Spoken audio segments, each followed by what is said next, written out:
So this is a first. See how this goes.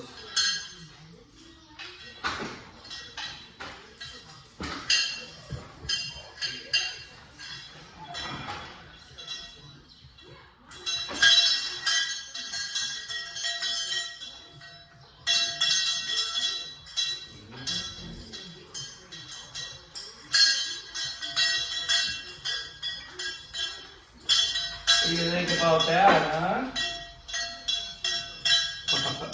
More cowbell, as they say.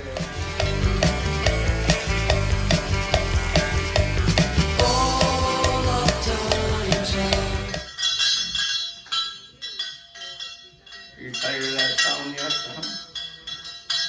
Okay, come on, back up. Come on.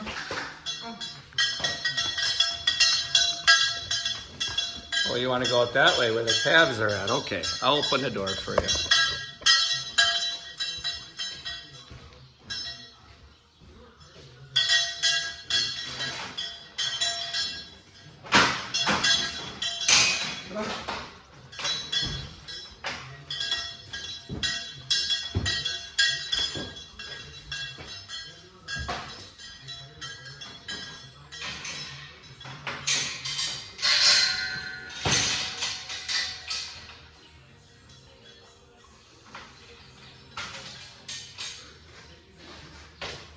Gambas, gambas, gambas, gambas, gambas, gambas, gambas.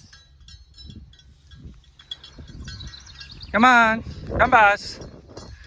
Gambas, gambas. Gambas. Looking good with that bell, Daisy. Gambas. You're next, Stella.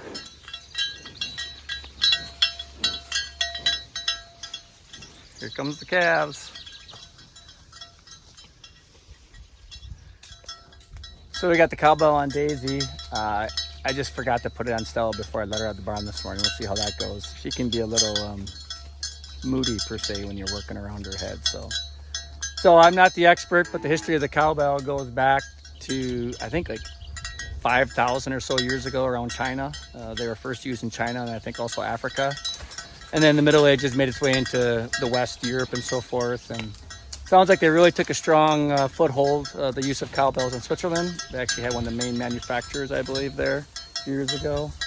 But they were used to locate the cattle, out of sight or in the dark. And for me, it's just, we'll see. We'll see if we stick with it or not. Kind of a nostalgic thing. I really like it though. I mean, it probably is going to get in the way, for lack of a better phrase, when we're videoing. But I also think it's a good backdrop. So as you can see, we're not in a typical pasture. We moved them here.